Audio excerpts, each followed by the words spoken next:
குடும்பத்தில் நாம் ஒரு அங்கமாக இருக்கிறோம். இண்டிவிஜுவலாக நம்ம வாழ்க்கையில் எது எது எப்படி இருக்கணுங்கிறத பார்க்க போகிறோம். அல்லேலூயா. ஒரு குடும்பம் எப்படி இருக்கணும் அப்படின்னு பார்க்குறதுக்கு முன்னாடி நாம் எப்படி இருக்கணும்னு பார்த்துக்கணும் இல்லையா? நாம் எப்படி இருக்கணும்னு பார்க்காதபடிக்கு குடும்பம் எப்படி இருக்கணும் அப்படிங்கிறதான ஒரு எதிர்பார்ப்பில் போனால் we will be disappointed. அதனால் முதலாவது நாம் இன்றைக்கு எப்படி இருக்கிறோம். அப்போது அதுபோன்று சிந்திக்கிற பொழுது வாழ்க்கையில் எப்பொழுதுமே நமக்கு மாற்றங்கள் தேவைப்பட்டு கொண்டே இருக்கும். Always we need some changes. மாற்றங்கள் இனி தேவையில்லை பிரதர், எல்லாமே கரெக்ட் ஆகிடுச்சுது அப்படி சொல்ல முடியாது. ஒன்றுமே கிடையாது. எல்லாமே மாறிக்கிட்டு தானே இருக்குது இல்லையா? ட்ரெஸ் கோடு மாறிட்டு இருக்குது, கல்ச்சர் மாறிட்டு, சிவிலைசேஷன் மாறிடுது, ஃபுட் சிஸ்டம் மாறிட்டு இருக்குது, டேஸ்ட்டு மாறிட்டு இருக்குது, வாழ்க்கை முறை மாறிட்டு இருக்குது, எல்லாமே மாறிட்டு இருக்குது. அப்போ மாறிட்டு இருக்கும் பொழுது நம்முடைய வாழ்க்கையிலையும் இன்னும் நிறைய விஷயங்கள் மாற வேண்டிய தேவை இருக்கிறது. there's a necessity to have some changes, மாற்றங்கள்.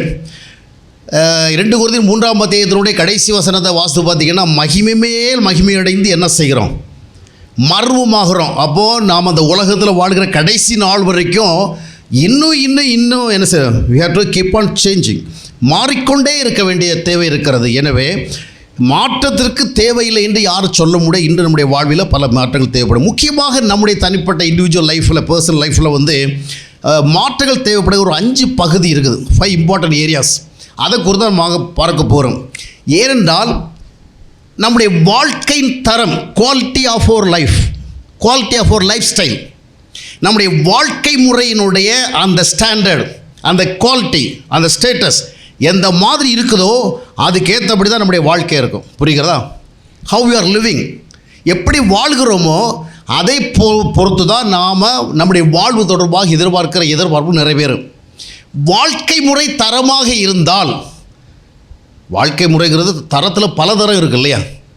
ஓரளவுக்கு பரவாயில்ல, அப்படி பல விதங்கள் நம்ம சொல்கிறோம். சிலது ரொம்ப பெஸ்ட்டுங்கிறோம் இல்லையா? குவாலிட்டின்னு சொல்கிறோம், நல்ல பிராண்டுன்னு சொல்கிறோம். பல தரங்கள் இருக்கிறது. அப்போது வாழ்க்கை முறை எந்த விதமான தரத்துக்கு உட்பட்டிருக்கிறதோ அதற்கேற்றபடி நம்முடைய சமாதானத்துடைய நிலைமை இருக்கும். நாம் போய் உட்காந்துக்கிட்டு ஜெபம் பண்ணி எனக்கு சமாதானம் வேணும், எனக்கு சந்தோஷம் வேணும், என் வாழ்க்கையில் எல்லாம் நல்லபடியாக நடக்கணும், நான் நல்ல வாழ்க்கையை என்ஜாய் பண்ணணும், வாழ்க்கையில் எனக்கு நல்ல I must be well satisfy, நல்ல திருப்தியாக இருக்கணும் அப்படி நம்ம ப்ரேயர் பண்ணிக்கிட்டு அப்படியே ப்ரேயரை கேட்டு ஆண்டவர் என்ன பண்ணிடுறதில்ல, நாம் எதிர்பார்க்குற அந்த நன்மையை தருகிறதில்ல.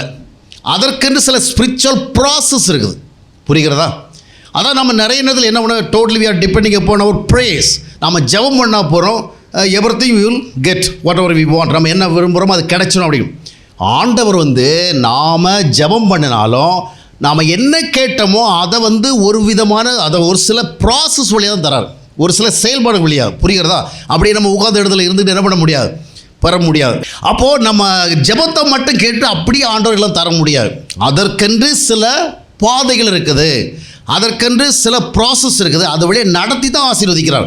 அப்போது வாழ்க்கை முறை, லைஃப் ஸ்டைல், நம்ம எப்படி ஹவ் வி ஆர் லிவிங், அதை பொறுத்து தான் நம்முடைய சமாதானம் அமையும், சந்தோஷம் அமையும், நம்பிக்கை அமையும், திருப்தி அமையும், நிறைவு அமையும். எந்தெந்த ஏரியாஸில் அந்த மாற்றங்கள் தேவை, இன்னும் மாறணும். நிறைய மாறி இருந்தாலும் still we have to make some changes, சில மாற்றங்களை செய்யணும். முதலாவது எங்கிருந்து ஆரம்பிக்கலாம்? ஃப்ரம் வேர் டு ஸ்டார்ட், எங்கிருந்து ஆரம்பிக்கலாம், எங்கே மாற்றங்கள் செய்ய வேண்டிய தேவை இருக்குன்னு நம்ம ஆரம்பிக்கலாம். இப்போது நம்ம ஒரு வீட்டெல்லாம் கொஞ்சம் ரெனோவேஷன் பண்ண போகிறோன்னு சொன்னால் எங்கேருந்து ஆரம்பிக்கலாம், எந்தெந்த காரியங்கள்லாம் சேஞ்ச் பண்ணலாம் அப்படி நம்ம சிந்திக்க ஆரம்பிப்போம். அப்படித்தானே? அதுபோல் வாழ்க்கை முறையில் மாற்றங்களை ஏற்படுத்துறதுன்னா எங்கேருந்து ஆரம்பிக்கணும் அப்படின்னா ஸ்ட்ரைட்டாக செயல்களிலிருந்து ஆரம்பிக்கக்கூடாது. அதாவது how we are doing the things, அதுலேருந்து ஆரம்பிக்கக்கூடாது. How we are thinking about that, அதை குறித்து எப்படி சிந்திக்கிறோம் அதிலிருந்து ஆரம்பிக்கணும். நம்முடைய தாட் சிஸ்டம், ஏனால் எந்த விதமாக நாம் சிந்திக்கிறோமோ அதற்கேற்றபடி தான் நம்முடைய வாழ்க்கை அமையும், அதற்கேற்றபடி தான் செயல்கள் அமையும், அதற்கேற்றபடி தான் நடத்தைகள் அமையும். அப்போ முதலாவது நம்ம பார்க்க வேண்டிய காரியம் என்னன்னு சொன்னால், நம்ம எப்படி சிந்திக்கிறோம் அப்படின்னா நம்முடைய சிந்தனைகளின் தரம், சிந்தனை, அதாவது நம்முடைய தாட்ஸ், எப்படிப்பட்ட தாட்ஸ், அதனுடைய குவாலிட்டி என்ன, அதனுடைய லெவல் என்ன, அதனுடைய தரம் என்ன அப்படிங்கிறத என்ன செய்யணும், நாம் யோசிக்கணும். முதலாவது எங்கேருந்து ஆரம்பிக்கணும், அதை இன்வால்வ், அதை உள்ளுக்குள்ளாடி சைலண்டாக இன்விசிபிளாக நடக்குது. இந்த சேஞ்சஸை முதல்ல நாம் தான் என்ன செய்ய முடியும், பார்க்க முடியும். அது எங்கே சொன்னால் நாம் எப்படி திங்க் பண்ணுறோம், நமக்கு டெய்லி நிறைய சிந்தனைகள் வருது. அப்படி தான் நிறைய there are so many thoughts வருதா வரலையா? இப்போ கூட நீங்கள் ஏதாவது ஒன்று சிந்தனை பண்ணிட்டு தான் இருக்கிறீங்க இல்லையா? ஒன்றும் இல்லாட்டா அடுத்தவர் என்ன சொல்ல போகிறாரு, இப்படியே வளவளன்னு ஆரம்பிச்சிருக்கிறாரு, எப்படி முடிக்க போகிறோம், இப்படி ஏதாவது ஒன்று சிந்திக்கிற வாய்ப்பு இருக்குல்ல? ஆமாம். அப்போது நம்ம நிறைய விஷயங்களை திங்க் பண்ணிகிட்டு இருக்கோம்ல. ஏதாவது ஒன்று கேட்டால் கூட திங்க் பண்ணி சொல்கிறேன்னு சொல்கிறோம். சரி, இப்போ நம்ம திங்க் பண்ணிகிட்டு இருக்கிற வேளையில் முதலாவது அந்த சிந்தனைகளுடைய தரம் அதிகமாக நம்முடைய வாழ்க்கையில் பார்த்திங்கன்னா நம்ம நிறைய விஷயங்களை பற்றி திங்க் பண்ணுறோம் இல்லையா? இன்றைக்கி இப்போ இல்லை இங்கே இருக்கிறதுனால இன்றைக்கி மத்தியானம் என்ன சாப்பிடணும் நீங்கள் திங்க் பண்ண மாட்டீங்க, என்ன கிடைக்கும்னு தான் திங்க் பண்ணுவேன். இல்லைன்னா நம்ம சர்ச்சு முடிஞ்சு போகிறவங்க என்ன பண்ணுவோம், இன்றைக்கி என்ன சாப்பிட்றது, அப்புறம் எங்கே போகிறது வருகிறது, என்ன ஷாப்பிங் பண்ணுறது கொள்வது, அப்புறம் நாளைக்கு என்ன பண்ணுறது, நாளை நாள் என்ன பண்ணுறது, இப்படி ஒரு நிறைய விஷயங்களை திங்க் பண்ணிகிட்டு இருப்போம். அப்போது திங்க் பண்ணிகிட்டு இருக்கிற விஷயங்களில் முதல்ல அதிகமாக நம்ம மனுஷங்களை பற்றி சிந்திக்கிறோம். அப்படி தானே?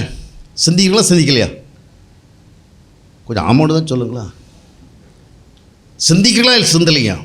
இல்லை பிரதர், நாங்கள் ரொம்ப சீரியஸாக சைலண்ட்டாக உட்காந்து பேசிகிட்டு இருக்கிறோம், அப்படி ஸ்தலங்களை என்ன செய்ய மாட்டோம்.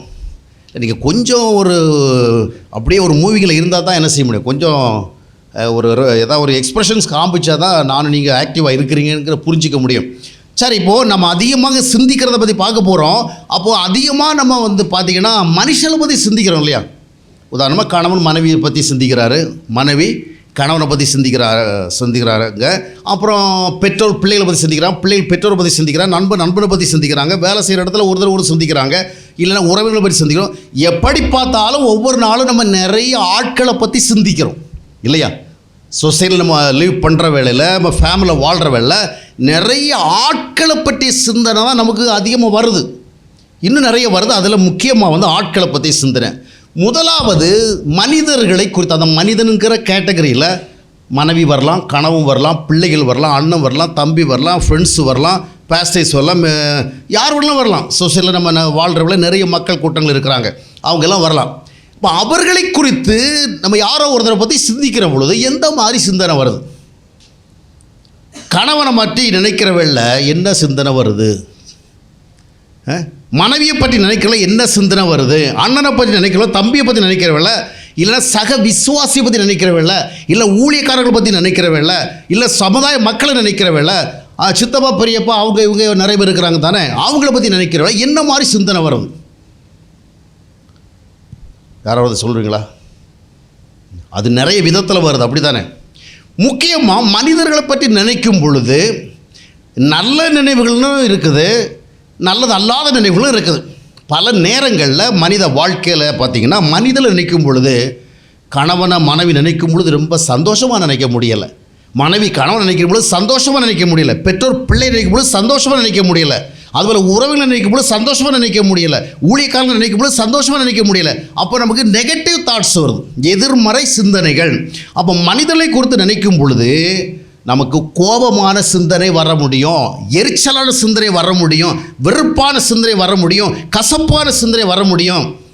இது சிலரை குறித்த காரியங்கள். ஏன்னா அவங்க ஒரு விதமாக நடந்துக்கிட்டு இருந்திருப்பாங்க, ஒரு தடவை பேசியிருப்பாங்க, ஒரு தடவை செஞ்சுருப்பாங்க, ஒரு விதமாக வாழ்ந்துட்டு இருப்பாங்க.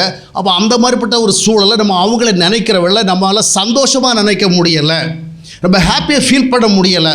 ஒரு விதமான வெறுப்பு, கசப்பு, கோபம், எரிச்சல், இந்த மாதிரி சிந்தனைகள் வருது.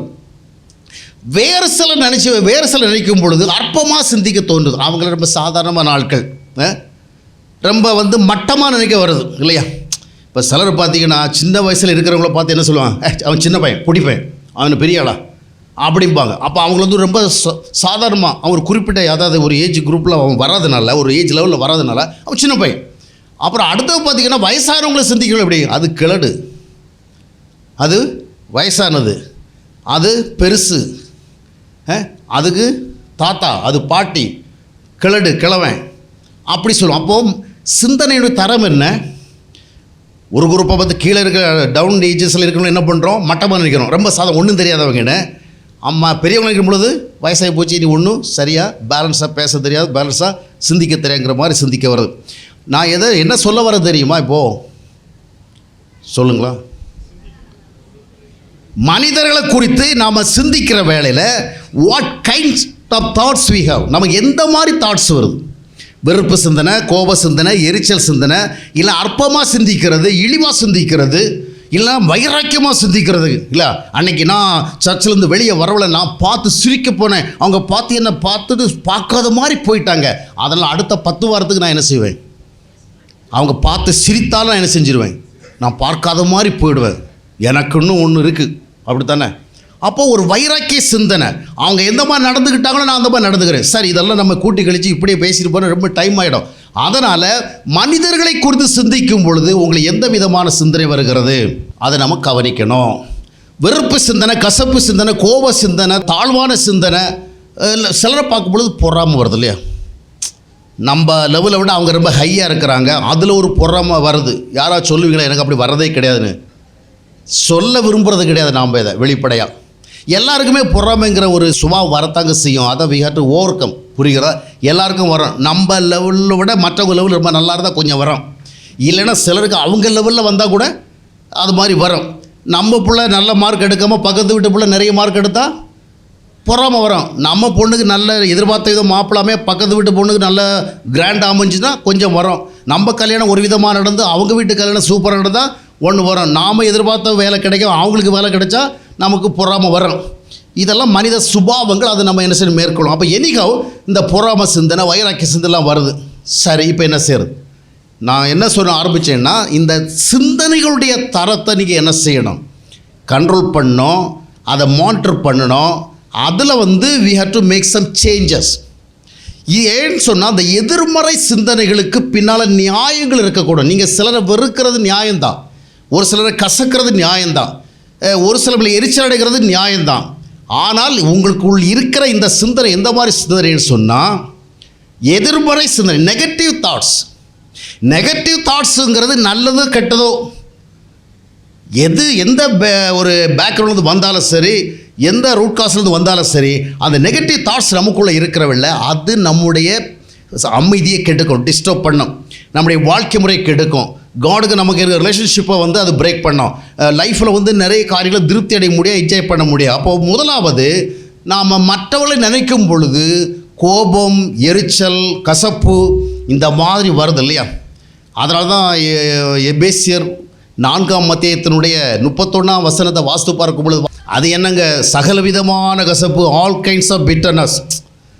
இப்போது இவரை பற்றி கசக்கிறதுக்கு எனக்கு ஒன்றுமே இல்லை, ஆனால் அவரை நான் கசந்தேன்னு அது ஒரு விதமான கசப்பு. புரிகிறதா?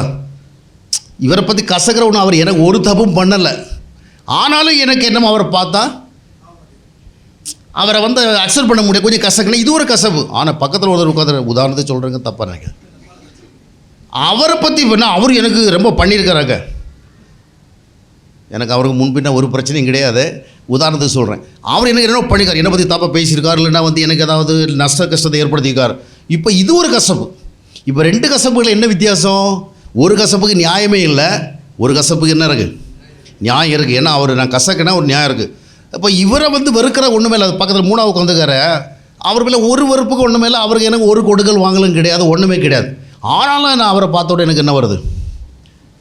ஒரு வெறுப்பு வருது. இது நியாயமில்லாத. ஆனால் இன்னொருத்தர் லாஸ்ட்டில் உட்காந்துருக்காரு, அவர் எனக்கு நிறைய பண்ணியிருக்கார், என் நிறைய எனக்கு எதிராக நிறைய காரியங்களை செஞ்சுருக்கார். அவர் மேலே எனக்கு வருகிற வெறுப்பு நியாயமான கதை, ஜஸ்டிஃபைபிள். ஆனால் கசப்பு எந்த ரகத்தில் வந்தாலும் சரி, அந்த வசனம் என்ன சொல்லுது? சகல விதமான கசப்பும் எந்த விதத்தில் வந்தாலும் சரி, கசப்பு கசப்பு தான், வெறுப்பு வெறுப்பு தான், கோபம் கோபம் தான், எரிச்சல் எரிச்சல் தான், வைராக்கியம் தான். அது நமக்கு it is not good for, நமக்கு நல்லது கிடையாது, நல்லது கிடையாது. அப்போ இதை ஓவர் கம் பண்ணணும். அப்போ மனிதர்களை குறித்து நினைக்கும் பொழுது இது போன்ற எதிர்மறை நினைவுகள் வருகிறத என்ன சொல்யூஷன் இருக்குது? அதனால தான் மனித உறவுகளை குறித்து சிந்திக்கிறத விட அதிகமாக தேவனோடு ஒரு உறவை ஏற்படுத்திட்டு அவரை சிந்திக்கிறதுக்கு நமக்கு ஒரு இன்டியூஸ்மெண்ட் வரணும். சும்மா ஒரு பெஞ்சில் உட்காந்துக்கிட்டு நான் ஆண்டவரையே நினைக்கிறேன், கர்த்தரையும் நினைக்கிறேன், ஒரு தொடர்பு இல்லாதவங்களெல்லாம் ரொம்ப நினைக்க முடியாதுங்க, அப்படி தானே? இப்போ இவரை பற்றி நான் கொஞ்சம் நினைக்கணும்னா இவருக்கு எனக்கு ஏதாவது ஒரு ரிலேஷன்ஷிப் இருக்கணும், இல்லை ஒரு ஃபெலோஷிப் இருக்கணும், ஒரு கனெக்டிவிட்டி இருக்கணும். ஒன்றுமே கிடையாது. அவரை பற்றி நினைக்க சொன்னால் என்னத்தான் நினைக்கிறது? ஒன்றும் நினைக்கிறதுக்கு இல்லை. அப்போது நீங்கள் கவனிக்க வேண்டிய காரியம் என்னென்னு சொன்னால், மனிதர்களை குறித்து நினைக்கும் பொழுது கசப்பு கோபம் எரிச்சல் வருகிறதுனால இதை நம்ம ஹியூமன் லைஃப்பில் ஓவர் கம் பண்ணோம்னா அதுக்கு ஒரு சொல்யூஷன் என்ன? தேவனுடைய குறித்த சிந்தனைக்கு நிறைய வாய்ப்பை ஏற்படுத்தணும். நம்ம என்ன செய்யணும்? தேவனை குறித்து சிந்திப்ப வாய்ப்பு. எப்படி வாய்ப்பு ஏற்படும்? நமக்கும் அவருக்கும் ஒரு நெருங்கின உறவு இருந்தால் தான் ஏற்படும். அதனால தான் தேவன் தம்முடைய உறைவரான குமாரை நமக்காக தந்தள் இவ்வளவு உலகத்தில் அன்பு கூர்ந்திருக்கான் பைபிள் சொல்லுது. யோவான் 3:16. மட்டுமல்லாதபடி 1 கொரிந்தியர் 1:9 என்ன சொல்லப்படுகிறது? கிறிஸ்துவோடு ஐக்கியமாக இருப்பதற்கு நாம் அழைக்கப்பட்டிருக்கிறோம். அது மட்டும் இல்லை, எபேசியர் 2:19 வாசித்து பார்க்கும் பொழுது நாம இனி அந்நியர்களும் பரதேசிகளும் கிடையாது, தேவனோடு ஒரே வீட்டாராக இருக்கிறோம். அப்போ காடுக்கு நமக்கு என்ன வரணும்? முதலாவது தேவனோடு ஒரு தொடர்பு வரணும். தொடர்பை ஏற்படுத்தாமல் சர்ச்சஸுக்கெல்லாம் போய் உட்கார்ந்துருக்கக்கூடாது. நீ என்ன சொல்ல, நாங்கள் என்ன கேட்க, அப்படி சொல்லலாம். நான் சொல்கிறது பொதுவான ஒரு விதியை சொல்கிறேன். தேவனோடு ஒரு உறவு ஏற்படுத்துகிறவங்களுக்கு தான் சபை அப்படின்னு பைபிள் சொல்லுது. அப்போஸ்தலர் நடவடிக்கைகள் 2ஆம் அத்தியாயத்தினுடைய கடைசி வசனத்தை வாசிக்கும் பொழுது, இப்போது ஆண்டவர் வந்து கதவு பக்கம் நிற்கிறான்னு வச்சிங்களேன். ஒரு கற்பனைக்கு யாரெல்லாம் உள்ளே அனுப்பியிருக்காரு? இங்கே 100 ரூபாய் ரெஜிஸ்ட்ரேஷன் பண்ணால் உள்ளே வந்துடலாம், ஒரு குடும்பமே வந்துடலாம் இல்லையா? ஆனால் அந்த 2ஆம் அத்தியாயம் அப்போஸ்தலருடைய பார்க்கும்போது கடைசி வசனத்தை வாசித்து பார்த்தீங்கன்னா, ஆமாம், நான் நிறைய பைபிள் படிக்கிறேங்க, அங்கே நில்லு. நான் நிறைய ஆராதனைலாம் பண்ணுறேன், அங்கே நில்லு. நான் நிறைய ஊழியம் பண்ணுறேன், அங்கே நில்லு. நான் நிறைய தான தர்மம் எல்லாம் பண்ணுறேன், அங்கே நில்லு. நான் ரொம்ப நல்லவங்க, பொய்யெல்லாம் பேச மாட்டேன், தப்பெல்லாம் பண்ண மாட்டேன், தவறெல்லாம் பண்ண மாட்டேன், நீ அங்கே நில்லு. அப்புறம் உள்ளே போகிறதுக்கு என்ன பண்ணும்? ரட்சிக்கப்படு. You must be born again. You need the salvation experience. ரட்சிக்கப்பட்டவங்களாம் உள்ளே வாங்க, மற்றவங்களாம் இங்கே பண்ணுங்க. இப்படி நம்ம நிறுத்த முடியுமா? முடியாது. அப்போ முதலாவது சொல்ல வருகிற காரியம் என்னவென்றால், முதலாவது ஆண்டவரோடு நமக்கு ஒரு பர்சனல் கான்டாக்ட் உருவாகிற, அந்த பர்சனல் கான்டாக்ட் தான் இயேசு கிறிஸ்து வழியாக உருவாகிறது. அதை நாம் பெற்றிருக்க வேண்டும். அந்த உறவு ஏற்பட்டால் அதை குறித்து சிந்திக்க நமக்கு வாய்ப்பு இருக்குது. அப்படி தானே? இயேசு கிறிஸ்துவோட எனக்கு உறவு ஏற்பட்டால் அவரை குறித்து சிந்திக்கலாம், அவருடைய சுபாவத்தை பற்றி சிந்திக்கலாம், அவருடைய ஆசையை பற்றி சிந்திக்கலாம், அவருடைய செயல்பாடை பற்றி சிந்திக்கலாம், அவருடைய நினைவுகளை பற்றி சிந்திக்கலாம், அவருடைய நோக்கங்களை சிந்திக்கலாம், அவருடைய கொள்கைகளை சிந்திக்கலாம், அவருடைய கோட்பாடுகளை சிந்திக்கலாம். ஆனால் அவருக்கு எனக்கு உறவு இல்லைன்னா நான் இதை ஒன்றும் சிந்திக்க மாட்டேன். ஞாயிற்றுக்கிழமை வந்தால் மட்டும் நான் சர்ச்சுக்கு போய் உட்காந்து என்ன பண்ணுவேன்? கொஞ்சம் நேரம் அவரை பற்றி சிந்திச்சுட்டு வருவேன். இது ஒரு மீனிங்லெஸ் ஒரு ஸ்பிரிச்சுவல் லைஃப். அப்போ மனிதர்களால் ஏற்படுகிற இந்த உலக வாழ்க்கையில் நமக்கு கணவனோ மனைவியோ அண்ணனோ தம்பியோ அக்காவோ தங்கச்சியோ அவங்களோ இவங்களோ எவங்களோ யாராக இருந்தாலும் ஹியூமன் லைஃப்பில் வந்து சிலருக்கு நேரங்களில் நமக்கு வெறுப்பு, கசப்பு, கோபம், எரிச்சல் வரதான் செய்யும். ஆனால் இதை வராமல் தடுக்கிறது, பிளாக் பண்ணுறது என்னது? நான் நினைக்கக்கூடாதுன்னு நினைக்க தான் செய்வீங்க. எத்தனை முறை ஒரு தடவை வெறுக்கக்கூடாதுன்னு நினைக்கிறீங்களோ அத்தனை முறை அவரை வெறுக்கிறத பற்றி நினைக்கிறீங்க. அப்படி தானே? அதுவல்ல, ஆண்டவரை குறித்து நினைக்க ஆரம்பிக்கணும். சரி, இப்போ முதலாவது என்ன பண்ணுறோன்னா,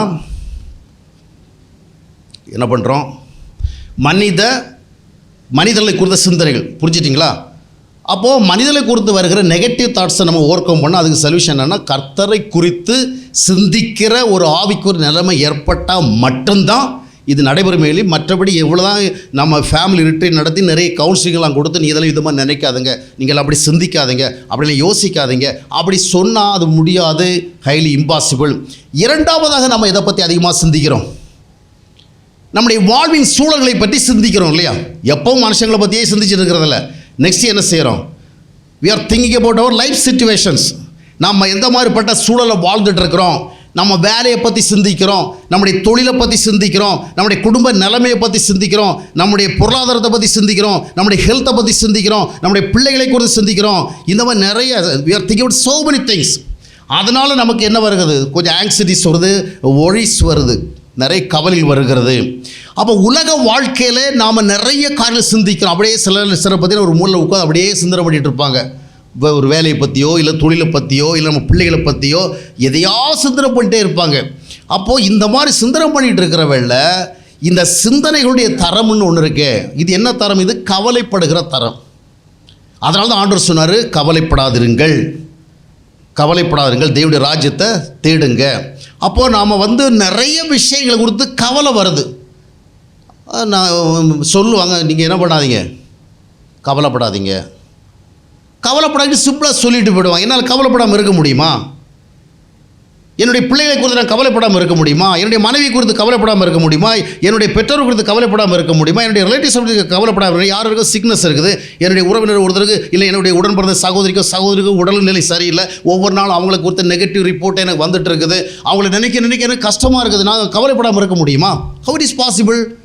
ஆனால் அட்வைசர்ஸ் வந்து என்ன பண்ணிட்டு போவாங்க, நம்முடைய வெல்விஷர்ஸ் வந்து சொல்லிட்டு போவாங்க, கவலைப்படாதீங்க.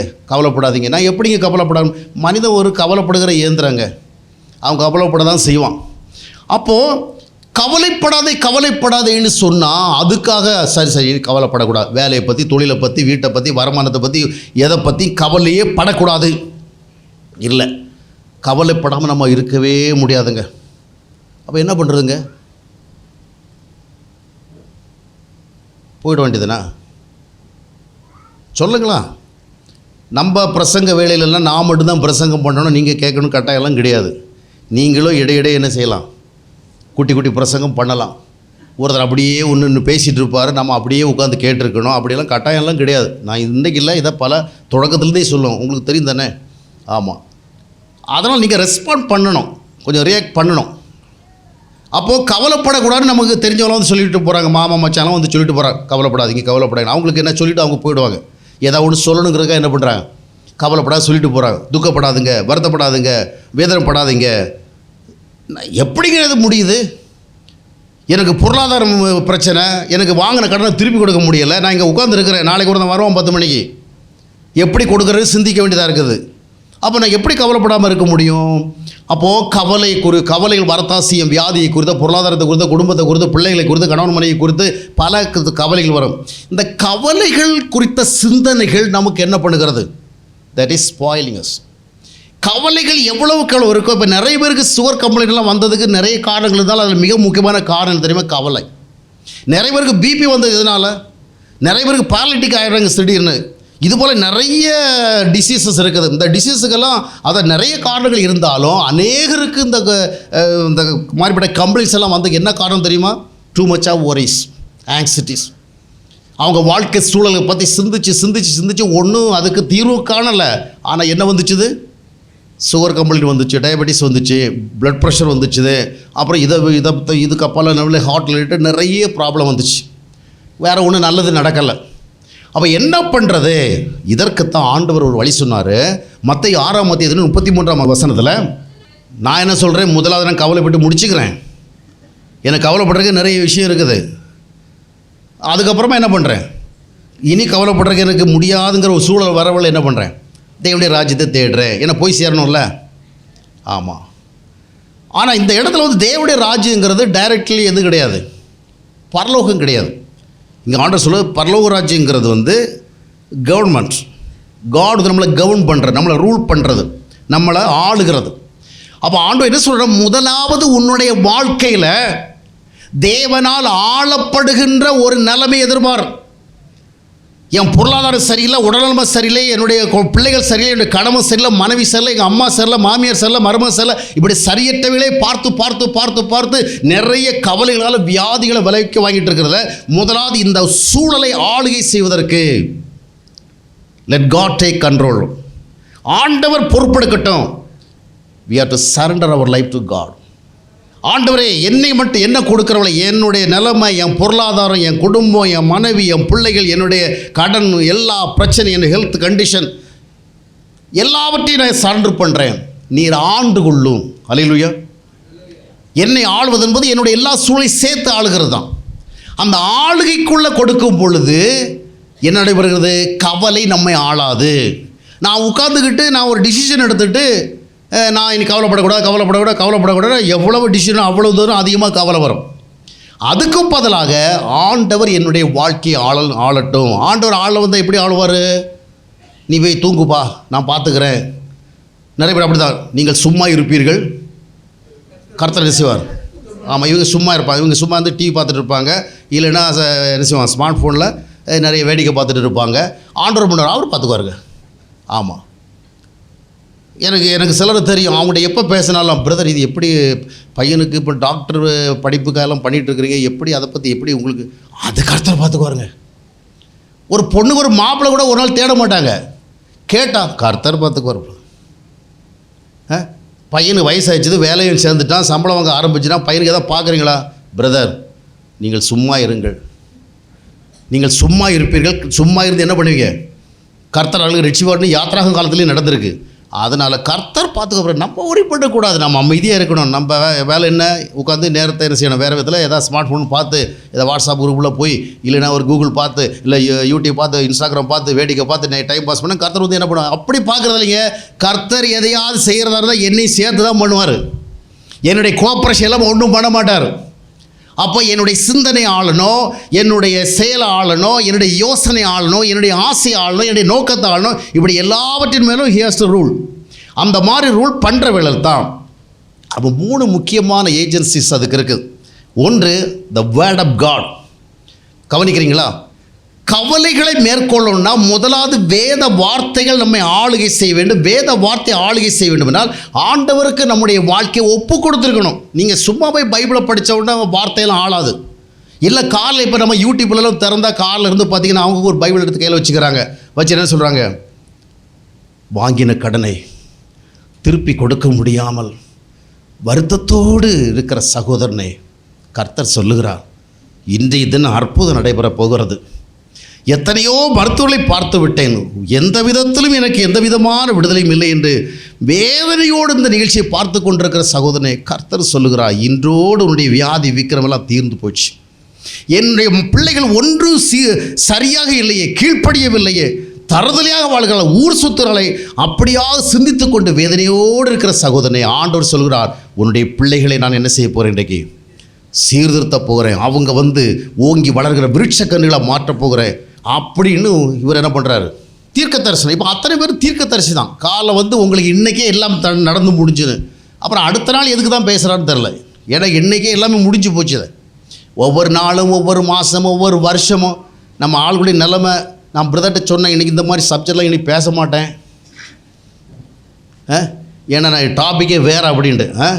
வருஷத்துக்கு முதல்ல சொல்கிறாங்க, இந்த வருஷம் உங்களுக்கு ஆசீர்வாதமான வருஷம், களஞ்சியங்களெல்லாம் நிரம்பி வழிகிற வருஷம், நீங்கள் வாங்காமல் கொடுக்கிற வருஷம், நீங்கள் பூரிப்பாகிற வருஷம். சொல்லி தொலைஞ்சிட்டிங்கல்ல, இடத்த காலி பண்ணி போங்க. அடுத்த 12 மாதம் நமக்கு இப்படி தானே இருக்க போகுது.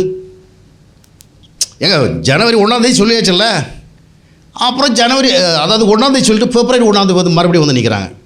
இந்த மாதம் ஆண்டவருடைய சமூகத்தில் காத்திருந்த பொழுது ஆண்டவர் உங்களுக்காக இந்த மாதத்தை குறித்த ஒரு வாக்குத்தத்தத்தை கொடுத்தார். நம்ம மக்களுக்கு அதுதான் வேணும். வார்த்தை வேண்டாம், வாக்குத்தத்தம் தான் வேணும். சத்தியம் வேண்டாம், இது மாதிரி பொய் சத்தம் தான் வேணும். ஜனவரி 1 கொடுத்தோம், அது என்னாச்சு?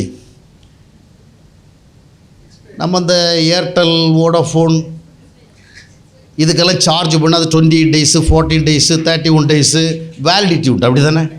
அது என்னமோ நியூ இயர் அன்னைக்கு கொடுக்குறது வேலிடிட்டி ஜனவரி 31 முடிஞ்சு போல. பிப்ரவரி நிற்கிறான், லைனாக நிற்கிறான், இந்த மாதம் கர்த்தர்படி செய்ய போகிறேன் அப்படி சொல்லிவிட்டு பிப்ரவரி 2ஆம் தேதி சொல்கிறாங்க, இன்றைய தினத்தை குறித்து ஆண்டுடைய சமூகத்தில் ஜெபித்த பொழுது என்ன நடக்குன்னே நமக்கு புரிய மாட்டேங்குது. இப்படி அல்ல, நீங்கள் கேட்க வேண்டியது வாக்கு தத்தங்களை அல்ல, தேவனுடைய வார்த்தையின் சத்தங்களை. அல்லேலூயா. ஏன்னா உங்கள் வாழ்வின் சூழலை மாற்ற வேண்டும் என்றால் ஆண்டவர் உங்களோடு இணைந்து செயல்பட வேண்டும். உங்களுடைய எண்ணங்களை ஆள வேண்டும், உங்களுடைய சிந்தனைகளை ஆள வேண்டும், உங்களுடைய சுபாவங்களை ஆள வேண்டும். அதற்கு ஆள வேண்டும் என்றால் முதலாவது உங்களுக்கு தேவ உறவு வேண்டும். தேவ உறவு வந்தால் அந்த உறவுடைய மனிதனுக்கு வார்த்தை வரும். அதைத்தான் உபாகம் 8:3 வாசிக்கிறோம். மனிதர் அப்பத்தினாலே மாத்திரமல்ல, தேவனுடைய வாயிலிருந்து every word that is proceeding from the mouth of God. தேவனுடைய வாயிலிருந்து ஒவ்வொரு வார்த்தையிலும் பிழைக்கிறான். யாருக்கு தேவனுடைய வாயிலிருந்து வார்த்தை வரும்? யாருக்கெல்லாம் தேவரோட ஒரு இணைப்பு உண்டோ. நீங்கள் ரோட்டில் போகிறவங்க வரவங்க எல்லாம் பேசி நிற்பீங்களா? இல்லை. உங்களுக்கு ஒரு தொடர்பு இருந்தால் ரோட்டில் வரவங்களுக்கெல்லாம் ஒரு மனம் திரும்புகிற வார்த்தை மட்டும்தான், நீங்கள் சரியில்லை மனம் திரும்புங்க. மற்றபடி உங்களுக்கு இன்னர் சர்க்கிளில் உங்கள் வாழ்க்கை பிரச்சனையெல்லாம் பேசணுன்னா யார் தான் பேசுவாங்க? நீங்கள் அந்த க்ளோஸர் ரிலேஷன்ஷிப்பில் இருக்கிறவங்கள தான், இல்லையா? நீங்கள் தெருவில் போகிற ஒருத்தனை கூட, தம்பி நீ கொஞ்சம் நல்ல பிள்ளையாக மாறணுப்பா, இப்படிலாம் நடக்கக்கூடாதுப்பா, அப்பா அம்மா கீழ்ப்படிஞ்சிரு அப்படின்னு நீங்கள் சொல்லிட்டு போயிடுவீங்க. அதற்கப்புறம் அவருடைய வாழ்க்கையினுடைய உள்நிலைகளை பேசினா உங்களுக்கு அவருக்கு என்ன வேணும்? ஒரு தொடர்பு வேணும், அப்படி தானே? அதே போல தான் நீங்கள் முதலாவது ஆண்டவரோடு உறவை ஏற்படுத்தி கொள்ள வேண்டும். இயேசு கிறிஸ்து அந்த உறவை கொடுக்க தான் அந்த உலகத்துக்கு அந்த உறவு விட்டேன்னா வார்த்தை வந்துடுங்க. டெய்லி லைஃப்பில் நமக்கு இந்த வேர்ட் கான்டாக்ட் வேணும். ஏன்னா வார்த்தையினால் தான் பிழைக்க முடியும். அன்றிலிருந்து இன்று வரைக்கும் ஆண்டவரை அறிந்த நாளில் இன்று வரைக்கும் நாம் பிழைக்கிற எதனால தெரியுமா? வார்த்தையினால தான்.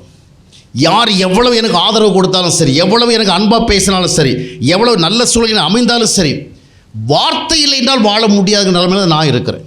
புரிகிற அந்த வார்த்தை தான் என்னை வாழ வைக்கிறது. அப்போ அனுதின வாழ்க்கையில் காட் இஸ் ஸ்பீக்கிங். வார்த்தை வேணும்.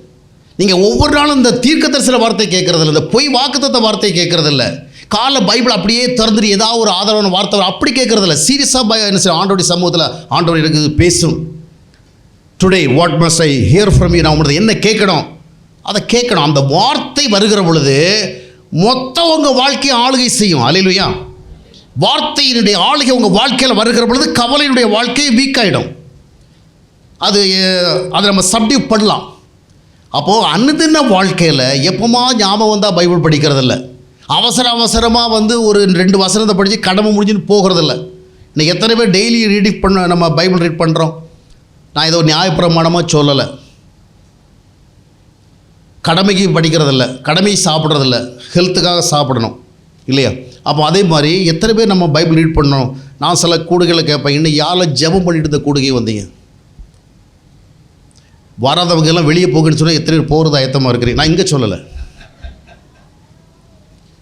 ஒரு மனுஷன் ஆண்டவர் அறிந்திருந்தால் தன்னுடைய முதல் நாள் ஒரு நாளை ஆண்டவரிடத்தில் ஜெபித்து தான் என்ன செய்யணும்? ஆரம்பிக்கணும். ஜெபிக்காதவன் கோயிலுக்கெல்லாம் போய் புண்ணியம் கிடையாது.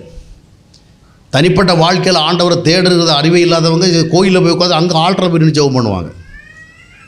இந்த தென் மாநிலங்களில் போய் மணி அடிக்கிற இடத்துல போய் ஜெபம் பண்ணுவாங்க. ஆனால் வீட்டில் ஜெபம் பண்ண மாட்டாங்க. முதலாவது காலையில் நம்ம என்ன செய்யணும்? ஆண்டவரை சங்கீதக்காரன் சொல்லும், அதிகாலையில் உண்மை தேடுகிறேன்பான். நம்ம அதிகாலையில் இப்போ 8 மணி 9 மணி 10 மணி 11 மணி 12 மணி தான் நம்ம அதிகாலை.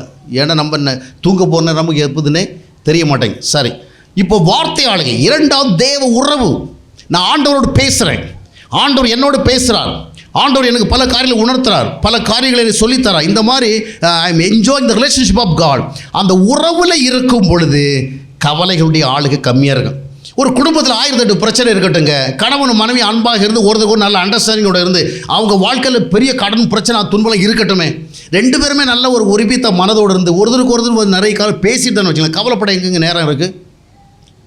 கவலைப்படுறோம். கணவன் தனியாக கவலைப்படுறான், மனைவி தனியாக கவலைப்படுற, 2 பேரும் சேர்ந்து கவலைப்படுறாங்களா? இல்லை. புரிகிறதா உங்களுக்கு? ஒரு முடிவு பண்ணால் நான் தனியாக உட்காந்து கவலைப்படுறேன், நீ தனியாக உட்காந்து கவலைப்பட, நம்ம என்ன பண்ணுவோம்?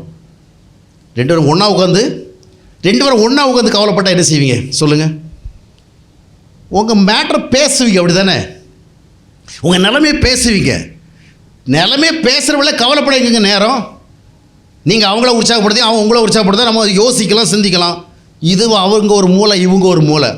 அவரும் கணிசமாக கவலைப்படுறாரு, இவரும் கணிசமாக. அப்புறம் இதுக்கும் டயபெட்டிஸ், அதுக்கும் டயபெட்டிஸ். மெடிக்கல் ஸ்டோப்பு புதுசாக திறந்துகிட்டே இருக்குது. நமக்கு ரெகுலராக டாக்டர் போய் கேட்டால், டாக்டர் உங்களுக்கு பிரச்சனை வந்துச்சு, இந்த மருந்தை சாப்பிடாருமே. எவ்வளோ நாள் சாப்பிடணும்? எவ்வளோ நாள் உயிரோடு இருக்கிறியோ அது வரை சாப்பிடு. ஆமாம், பேஷண்ட் கேட்பாங்க, டாக்டர் எத்தனை நாள் சாப்பிடணும்? இதெல்லாம் எத்தனை நாள் கணக்கு கிடையாது. எத்தனை நாள் நீ உயிரோடு இருக்கிறியோ இல்லை உயிரோடு இருக்க விரும்புகிறியோ அதுவரை சாப்பிட்டு தொலை. அப்போது கவலைகள் நம்மளை ஆளாமல் இருக்கணும், உறவு ஆளுகைக்குள்ளே வரணும், ஆண்டவரோடு பேசணும், பழகணும். சங்கீதம் 62:8 வாசம் பொழுது, எக்காலத்தில் கர்த்தரை நம்புங்கள், அவருடைய சமூகத்தில் உங்கள் இருதயத்தை ஊற்றிவிடுங்கள். சரியா? கடவுளுடைய உறவு. 3வது விசுவாசத்தின் ஆளுகை, ஒரு ஃபெய்த். நாம் தேவ வார்த்தை கேட்குறோம், தேவ உறவுக்குள்ளே இருக்கிறோம், நம்முடைய லைஃப் ஆண்டவர் கமிட் பண்ணி இருக்கிறோம். Now we have the solid faith. விசுவாசத்தினால் நீதிமான் பிழைக்கிறான். எனக்கு அநேக பிரச்சனை இருக்குது, கடன் பிரச்சனை இருக்குது, வியாதி பிரச்சனை இருக்குது, குடும்பத்தில் அது இதுன்னு நிறைய வேலை பிரச்சனை, தொழில் பிரச்சனை, ஏகப்பட்ட பிரச்சனை.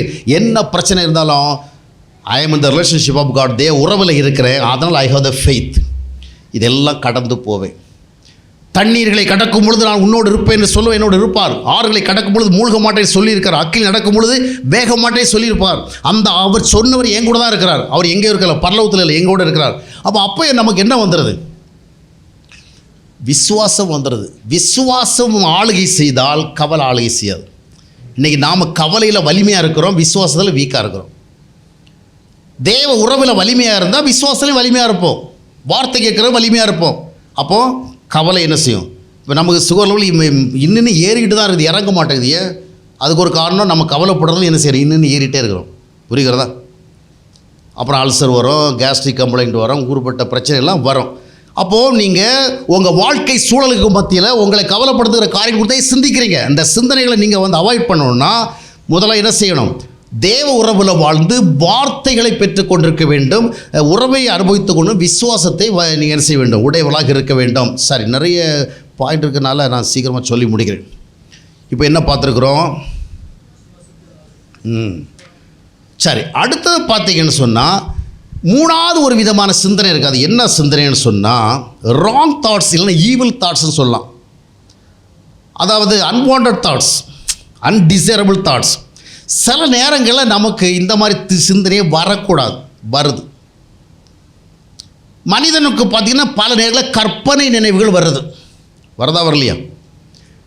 சில ஆசைகள் தொடர்பாக வருது, சில மனிதர்கள் தொடர்பாக வருது, சில உறவுகள் தொடர்பாக வருது, சில பொழுதுபோக்கள் தொடர்பாக வருது. பல காரியங்கள் அவன் என்ன செய்கிறான், உட்காந்து சிந்திக்கிறான். இப்படி பொழுதுபோக்குனா இப்படி இருக்கும், இப்படி போனால் இப்படி இருக்கும், இன்னார்கிட்ட பழகுனா இப்படி இருக்கும், இன்னார் பார்த்தா இப்படி இருக்கும், இந்தந்த விதமான நிகழ்ச்சிகளை நம்ம வந்து பார்த்தா இப்படி இருக்கும், இப்படி கற்பனையில் வருது. அவன் இன்னும் ஆக்டிவாக செயல்பட ஆரம்பிக்கலை, யார்கிட்டையும் அவன் பழகல அந்த மாதிரி. ஆனால் பழகுவதை குறித்து கற்பனை பண்ணுறான். யாரையும் ஒரு தடவை தப்பாக போய் பார்த்து நிற்கலை, அந்த தப்பாக தனக்குள்ளே என்ன செய்கிறான், இமேஜினேஷன், கற்பனைக்குள்ளே போயிட்டுருக்கிறான். இது எல்லாருடைய வாழ்க்கையில் நடக்கிறது. எனவே தான் மார்க் 7:21 வாசித்து பார்க்கும் பொழுது ஆண்டவர் வந்து ஒரு பெரிய மனிதனுக்குள்ளேருந்து புறப்பட்டு வருகிற ஈவில் திங்ஸை பற்றி லிஸ்ட் அவுட் பண்ணுறார். அதில் முதலாவது வருகிறது யார் பாருங்க, மனிதனுடைய இருதயத்திலிருந்து ஈவில் தாட்ஸ், பொல்லாத சிந்தனை ஓடி வந்து கொண்டிருக்கிறது. மனிதனுடைய இருதயத்திலிருந்து ஆதியில் கூட பார்த்திங்கன்னா ஆதி 6ஆம் அத்தியாயத்தில் நீங்கள் வாசித்து பார்க்கும் பொழுது மனிதனுடைய இருதயத்துடைய நினைவுகள் எல்லாம் நாள்தோறும் பொல்லாததாக இருக்குன்னு தான் ஆண்டவர் வந்து ரொம்ப டென்ஷன் ஆனார். அப்போ அதே மாதிரி நிறைய தவறான எண்ணங்கள் வந்துட்டு இருக்குது. இப்படியெல்லாம் நான் சிந்திக்கக்கூடாது, ஆனால் வருது. இப்படியெல்லாம் நான் யோசிக்கக்கூடாது, ஆனால் வருகிறது. சிலரை குறித்து நமக்கு எதிர்மறையாக சிந்தனை வரலாம். அவங்களுக்கு அப்படி பண்ண இப்படி பண்ண, இல்லை இவங்க இப்படி நாசமாக போனோம், உருப்படாக போனோம், அவங்க குடும்பத்தில் அப்படி நட, இப்படிப்பட்ட சிந்தனைகள் வரும். சில நேரங்களில் உணர்ச்சிகள் சார்ந்த சிந்தனை. இதுக்கு எப்படி பேர் வைக்கணும் எனக்கு தெரியலை, உங்கள்கிட்ட ஏதாவது பேர் இருந்தால் சொல்லுங்கள். சிலவுல இம்மாரல் தாட்ஸ் வருது இல்லையா, இந்த மாதிரி சிந்தனை வரக்கூடாது, சம்மந்தம் இங்கே வருது. ஆனால் இதெல்லாம் நம்ம பிளான் பண்ணல, ஆனால் வருகிறது. அப்போது இவைகள் வருகிறதுன்னு சொன்னால் அவைகளை நீங்கள் வந்து பிளாக் பண்ணணும். ஆனால் பிளாக் பண்ண முடியாதபடிக்கு அவைகள் உங்களுக்கு ஒரு விதமான சிலவுல இன்ப உணர்வுகளோடு கொடுக்கலாம், ஆசை உணர்வுகளை கொடுக்கலாம், விருப்ப உணர்வு கொடுக்கலாம். அதை அப்படியே சிந்திச்சுட்டு இருப்போமே, நல்லா தானே இருக்குது. அப்போ இது போன்ற சிந்தனைகள் வந்து என்ன பண்ணணும்னா உங்களுக்கு அட்வர்ஸாக போகும். உங்கள் லைஃப்பில் இருக்க அது உங்களுக்கு பீஸ்ஃபுல்லாக என்ன செய்யறது வந்து அட்டாக் பண்ணும், சமாதானத்தை கெடுக்கும், சந்தோஷத்தை கெடுக்கும், ஆண்டவருடைய உறவை உங்களுக்கு அனுபவிக்கப்படாமல் செய்யும். அப்போ மனிதனுள்ள பொல்லாத சிந்தனைகளை நம்ம பிளாக் பண்ண, அதை எப்படிங்க பிளாக் பண்ணுறது? உங்கள்கிட்ட எந்த விதமான ஐடியா இருக்குன்னு சொல்லுங்கள், நம்ம எல்லாருக்கும் ஷேர் பண்ணிடுவோம். தவறான சிந்தனை என்கிட்டே வந்து நிறைய பேர் கேட்பாங்க. சில முன்னாடியெல்லாம் இந்த வாலிபர் கூட்டத்தில் பேசிட்டு வந்தோடனே நிறைய பேர் சொல்லுவாங்க, நீங்கள் நல்லா தான் பேசுகிறீங்க, நல்லா தான் இருக்குது, ஆனால் வந்து என்னால் வந்து முடியலை, எனக்கு இப்படி சிந்தனை வருது, இப்படி கற்பனை வருது, நானும் எவ்வளவோ முயற்சி பண்ணி பார்க்குறேன், அதை அவாய்ட் பண்ணவே முடியலை, என்ன பண்ணுறது? நாம் வந்து ஒரு என்ன சொல்கிறது, ஒரு ஸ்பிரிச்சுவல் பர்சங்கிற முறையில் இல்லைப்பா அதை பண்ணி சிந்திக்காத, வேறு விஷயங்களை சிந்திக்கணும். இப்போ வேறு விஷயங்களை சிந்திக்க சொல்கிறாங்களே, அதாவது இதுதான் எனக்கு இன்ட்ரெஸ்டிங்காக இருக்குது, இதை விட்டுட்டு போய் நான் வேறு விஷயத்தை சிந்திக்கிறது. நீ பைபிளை பற்றி சிந்தி, பைபிளை பற்றி சிந்திச்சா எனக்கு இந்த அளவுக்கு என்ஜாய்மெண்ட் கிடைக்க மாட்டேங்குது, புரிகிறதா? இவன் மனசுக்குள்ளே நிறைய கற்பனை பண்ணுறான். உங்களுக்கு நான் சொல்லி விளக்கணும்னு தேவை கிடையாது, திருப்பி 2-3 முறை சொல்லிட்டேன்.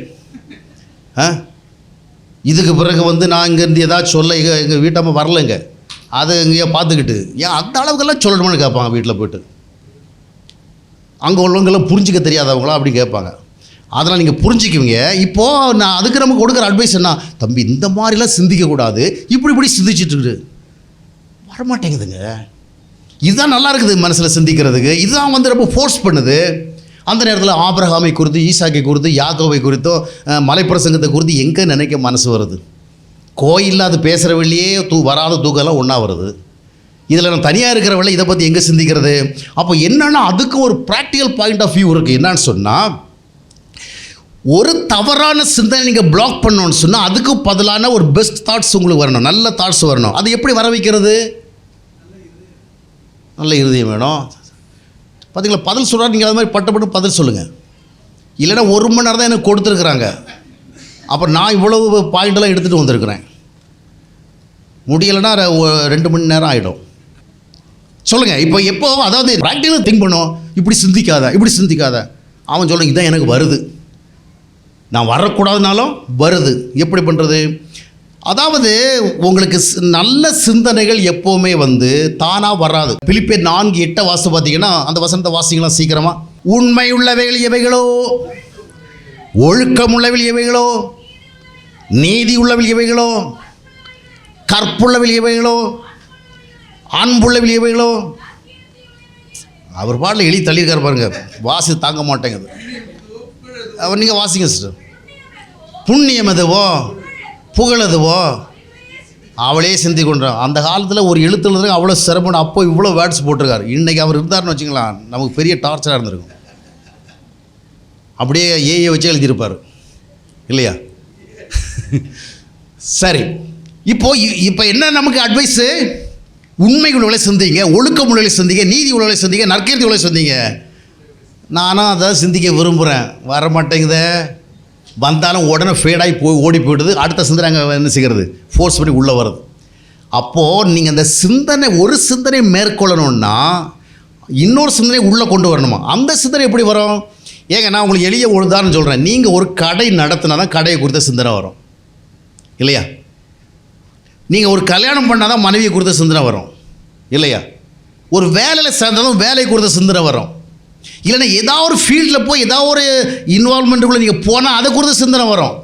ஒரு ஊழியத்தில் பிறந்தால் ஊழியத்தை குறித்த சிந்தனை வரும் இல்லையா? அப்போ ஏதாவது ஒரு ஆக்டிவிட்டிக்கு பின்னால் தான் ஒரு சிந்தனை வரும். வருமா? சும்மா உட்காந்து நான் சிந்திச்சுக்கிட்டு ஒழுக்கம் உள்ளதை சிந்திக்கணும், நான் தப்பெல்லாம் சிந்திக்கக்கூடாது, நீதி உள்ள சிந்திக்கணும், இதெல்லாம் ரொம்ப கஷ்டங்க. ஒன்று நீங்கள் நம்ம இவருக்கு தான் கஷ்டமா எல்லாருக்கும் கஷ்டமா அப்படின்ட்டு. நான் எப்போவுமே மனிதர்களுக்கு பக்கம் போய் மனிதர்களுடைய நிலைமைகளை புரிஞ்சுக்கிட்டு பேசுகிறத கொஞ்சம் ட்ரை பண்ணுவோம். அதனால தான் இதெல்லாம் பேசுகிறேன், புரியுறதா? அப்போது எந்த விதமான சிந்தனை வேணுமோ அந்த சிந்தனைகளை வந்து மேனுஃபேக்சர் பண்ணுற, ப்ராடியூஸ் பண்ணுற அந்த மாதிரிப்பட்ட ஆக்டிவிட்டிகளை நீங்கள் போகணும். நான் உங்களுக்கு சொன்னேன், ஒரு வியாபாரத்துக்குள்ளே போனால் வியாபார சிந்தனை வரும், அரசியலில் போனால் அரசியல் சிந்தனை வரும், குடும்பத்தில் போனால் குடும்ப சிந்தனை வரும். அதே மாதிரி நீங்கள் மேலான ஆக்டிவிட்டீஸ்குள்ளே போட நல்ல ஐக்கியங்களை உருவாக்கணும். தனித்து இருக்கக்கூடாது. தனிச்சு இருந்துட்டு நீங்கள் விரட்டுனா விரட்டிக்கிட்டே இருக்க வேண்டியதான், அது வந்துகிட்டே இருக்கும் இல்லையா? சில இடங்களில் உட்காந்துட்டு சில கொசு தொல்லை வரும். ஒரு கொசு அடித்தா இன்னொரு கொசு வரும், அந்த கொசுவும் அடுத்த கொசு வரும், அதையும் அடித்தா 5 கொசு ஒன்றா வரும். ஏன்னா நீங்கள் உட்காந்துருக்கிற இடம் எப்படிப்பட்ட இடம்? கொசுடைய இடம். நீங்கள் எத்தனை கொசு அடித்தாலும் படையெடுத்து வந்துக்கிட்டே இருக்கும், அடிக்க வந்துகிட்டே இருக்கும் இல்லையா? நீங்கள் அங்கே வந்து கொசு துரத்துறதுலாம் அடிக்கிறதும் இல்லை, அதுக்கு பதிலாக ஏரியாவை மாற்றணும். நீங்கள் எங்கேயோ தனியாக உட்காந்துக்கிட்டு இது பண்ணிட்டீங்கன்னு சொன்னால் உங்களால் இந்த நெகட்டிவ் தாட்ஸை தடுக்கவே முடியாது. அதனால் ஒரு ஆக்டிவிட்டிக்குள்ளே போங்க, ஒரு ஐக்கியத்துக்குள்ளே போங்க, நல்ல ஐக்கியங்களை உருவாக்குங்க, நல்ல உறவுகளை உருவாக்குங்க, நல்ல செயல்பாடுகளை உருவாக்குங்க. டோன்ட் பி ஐடில், சும்மா இருக்காதீங்க, வேலையற்றவளாகிறாதிருங்கள். ஏதாவது ஒரு ஆக்டிவிட்டிக்குள்ளே போனால் தான் அந்த ஆக்டிவிட்டி தொடர்பாக உங்களுக்கு சிந்தனை வரும். ஒரு ஐக்கியத்துக்குள்ளே போனால் அந்த ஐக்கியத்தோட சிந்தனை வரும், ஒரு உறவுக்குள்ளே போனால் உறவு சிந்தனை வரும் இல்லையா? அப்போது அந்த விதமான ஒரு ஆக்டிவான ஸ்டெப்ஸுக்குள்ளே போகிற வேலை தான் நமக்கு என்ன வரும்? சிந்தனை. அந்த சிந்தனையை கொண்டு தான் இந்த விதமான ஈவில் தாட்ஸை என்ன செய்யணும்? நம்ம ஓவர் கம் பண்ணோம். அப்படி இல்லாதபடிக்கு எனக்கு சிந்தனை மட்டும் வரணும், வரவே வராதுங்க. புரிஞ்சிட்டிங்களா? புரிஞ்சிட்டிங்கன்னா அடுத்த பாயிண்ட் போய்டும். அதுக்கு தான் கேட்குறேன். சரி, நெக்ஸ்ட்டு பார்த்தீங்கன்னா இந்த தாட்ஸ் சொல்லி நிறைய இருக்குது, இன்னும் 4 பாயிண்ட் இருக்குது. இது ஒரு பாயிண்டினுடைய கிளைகள் தான், அது நிறைய பேருக்கு தெரியல. நான் 5 பாயிண்ட்னு சொன்னேன், இதுதான் 5 நினச்சிட்டு இருக்கிறீங்க. 5வது 5 பாயிண்ட்டுடைய முதல் பாயிண்டினுடைய இது புரிகிறதா? அவர் மணியை பார்க்குறாரு. சரி, நெக்ஸ்ட் என்ன பார்த்தீங்கன்னா எதிர்கால சிந்தனை. ஒன்றும் இல்லைங்க, ரொம்ப முடியலைன்னா முதல் பாயிண்டோட நிறுத்திவிடுவோம், ஒன்றும் பிரச்சனை கிடையாது. 5 சொல்லணும் கட்டாயம் கிடையாது. இப்போ பார்த்தீங்கன்னா அடுத்தது என்ன, நமக்கு வந்து எல்லாமே ஒரு விதமாக இருந்தாலும் நெக்ஸ்ட்டு என்ன சிந்திக்க ஆரம்பிக்கிறோம்? We think about the future, எதிர்கால சிந்தனைகள். இன்றைக்கி ஓரளவுக்கு சில விஷயங்கள் இருந்தால் கூட நாளை தினம் எப்படி இருக்குன்னு சிந்திக்க ஆரம்பிக்கிறோம். இல்லை இன்றைக்கி சில விஷயங்கள் மோசமாக இருந்தால் இந்த விஷயம் நாளை இன்னும் எப்படி மோசமடையும் சிந்திக்கிறோம். அப்போ எதிர்காலங்களை குறித்த ஒரு சிந்தனை வருகிறது. இதுதான் அதிகமாக நம்மளை டாமினேட் பண்ணுகிறது. சிலர் குழந்தை பிறந்தவுடனே சிந்திப்பான். என்ன சிந்தனை தெரியுமா? எந்த ஸ்கூலில் சேர்க்கணும்னு தெரியலையே, எந்த காலேஜில் சேர்க்கணும் தெரியல, நீட்டு கிட்டலாம் கொண்டு வந்துட்டானே, என் பிள்ளை எப்படி படித்து பாஸ் பண்ண போகிற, குழந்தை இப்போ தான் பிறந்து தொட்டில் கிடக்குது. சிந்தனை எங்கே வர போச்சு? அப்புறம் எப்படி கல்யாணம் பண்ணி கொடுக்குறது, கல்யாணம் பண்ணி பொறுத்த அப்புறம் எப்படி பிரசவம் பார்க்குறது, அந்த மாமியார் எப்படி வரவான்னு தெரியல என் பொண்ணுக்கு, அதை எப்படி ஃபேஸ் பண்ணுறது, குழந்தை இப்போ தான் தொட்டில் கிடக்குது. அப்போ அந்த எதிர்கால சிந்தனைகள் நிறைய வருது. அப்போ இதை எப்படிங்க இது பண்ணுறது? நான் உங்களுக்கு சொல்கிறேன், கிறிஸ்தவனுக்கு எதுங்க எதிர்காலம்? we have to live in the present tense, not in the future tense. ஃப்யூச்சரில் வாழக்கூடாது. ஆண்டவர் தான் சொல்லி கொடுத்தாரு 6:34 மத்தேயுல, அந்தந்த நாளுக்கு அதனதன் பாடுகள் போதும். நாம் நிறைய நேரத்தில் இன்னைக்கு ஹெல்த்தியாக தான் இருக்கிறோம், ஆனால் எங்கே வாழ்கிறோம் தெரியுமா? நாளைக்கு உடல் தளர போகுது. எல்லாருக்கும் ஒரு வயசுக்கு அப்புறம் என்ன வரும்? பிரச்சனை வரும். ஐயோ, நான் இன்னும் 5 வருஷம் போனால் எப்படி வீக்காக இருப்பேன், எப்படி கவனிப்பாங்க, என் ஒய்ஃப் என்ன எப்படி இப்போவே ஒரு விதமாக கவனிக்குது, இது போக என்ன பண்ணணும்னு தெரியலையே, இப்போவே மருமகா வந்து ஒரிதம் பண்ணுறா, இன்னும் நான் தளர்ந்து போனால் எப்படி என்ன ட்ரீட் பண்ணுவான், எங்கே போட போகிற ஆளை தெரியலையே, அப்படி எங்கே போக வர்றாங்க. இவர் நாளைக்கு போனாலும் போடுவார். இவர் எப்போ சிந்திக்கிறாரு, 5 வருஷத்துக்கு வரை சிந்திக்கிறாரு. இவர் நாளைக்கே போக போகிறாரு. புரிகிறதா? அப்போது நம்ம எதிர்காலத்தை குறித்து சிந்திக்கிறது இல்லைங்க, ப்ரெசன்ஸில் வாழ்வோம். நமக்கு கொடுக்கப்பட்ட இன்றைய தினம்தான், நாளை தினம் கிடையாது. Today we have to live. அநேகர் நாம் வந்து இன்றைய வாழ்வே வாழ்கிறதில்ல, நாளைய வாழ்வை வாழ்கிறோம். பிள்ளைகள் வளர்ந்தாச்சுது, அதுகளுக்கு இது பண்ணணும், படிக்க வைக்கணும், கல்லூரிக்கு சேர்க்கணும், கல்யாணம் பண்ணி வைக்கணும். இப்படி எதிர்காலத்தையும் சிந்தித்து நிகழ்காலத்தையும் நம்ம என்ன பண்ணுறோம், டிஸ்ட்ராய் பண்ணுறோம். நமக்கு ஆர்டர் கொடுக்க பிரசன்னன்ஸ் தாங்க. கர்த்தர் மேய்ப்பராக இருக்கிறார், நான் தாழ்ச்சி அடையேன். தண்ணிகள் நடக்கும் பொழுது உன்னோடு இருப்பேன், ஆறுகளை கடக்கும் பொழுது அவைகள் மேல் புரளுவதில்லை, அக்கை நடந்தாலும் நீ அழியாதிருப்பாய். இந்த நாளில் வாழ்வங்க. நாளைய தினத்தை பற்றி உங்களுக்கு எந்த அஷூரன்ஸ் இல்லை. ஆர்டர் உங்களுக்கு சொன்னாரா அடுத்த 25 வருஷம் நீ உயிரோடு தான் இருக்க போகிறேன்னு? தெரியாது. இன்றைக்கே நமக்கு லைஃப் டைம் கொடுத்துருக்கிறாரா? இன்றைய தினத்தை வாழ்ந்துட்டு இருப்போம். நாளைய தினம் என்ற ஒன்று வந்தால் நாளைய தினத்துக்கு தேவையான விஷயம் வரும். இந்த எலிசாவுக்கு அந்த மாதிரி நம்பிக்கை இருந்து அவன் உடனே இருந்த வேலைக்காரருக்கு அந்த நம்பிக்கை கிடையாது. அதனால தான் ஒரு பெரிய அப்போஸ்தலன் வந்தவள எலிசா வந்து சும்மா ஏரியா, அவனுக்கு அவ்வளோ அக்கினி ரதம், அவனுக்கு அவ்வளோ பெரிய ரதம் யுத்தம் குதிரையெல்லாம் வந்தால் அதை விட சூப்பராக நமக்கு வரும். ஏன்? அவன் எதிர்காலத்தை குறித்து பயந்துட்டு இருக்கல, நிகழ்காலத்தில் he was with the God. நாம் ஆண்டவரோடு இருப்போம். ஒவ்வொரு நாளும் நம்ம நிகழ்காலம் தான். நாளை தினம் வருகிற பொழுது நாளைக்கு நமக்கு ஃப்யூச்சர் கிடையாது, நாளைக்கு இது ப்ரெசன்ட். அப்போது கர்த்தரோடு வாழ்கிறவர்களுக்கு என்றைக்குமே இன்றைய தினம்தான். எதிர்காலத்தை குறித்தே சிந்தித்து கொண்டாதீர்கள். அடுத்தபடியாக பார்க்க போகிறோம் என்னென்னா சுபாவங்கள். இதான் 2வது தான் வந்திருக்கிறோம், செகண்ட் பாயிண்ட். இப்போ எதை குறித்து நம்ம சிந்திக்க ஆரம்பித்தோம்? நம்முடைய வாழ்க்கை முறையினுடைய தரம், the quality of our lifestyle. வாழ்க்கை முறையுடைய தரம் எப்படி இருக்கிறதோ அதை பொறுத்து தான் உங்களுடைய வாழ்க்கை நிலைமை இருக்கும், உங்கள் சமாதானம் இருக்கும், உங்கள் சந்தோஷம் திருப்தி இருக்கும். வாழ்க்கை முறையுடைய முக்கியமான ஒரு ஏரியா எது தெரியுமா? அவரோட குவாலிட்டிஸ், சுபாவங்கள். இன்றைக்கு நாம் நம்ம ஜெபம் பண்ணுறதுனால மட்டும் கிடையாது, பைபிள் படிக்கிறனால மட்டும் கிடையாது, சர்ச்சுக்கு போகிறனால மட்டும் கிடையாது, விசுவாசிகள் மட்டுமல்ல.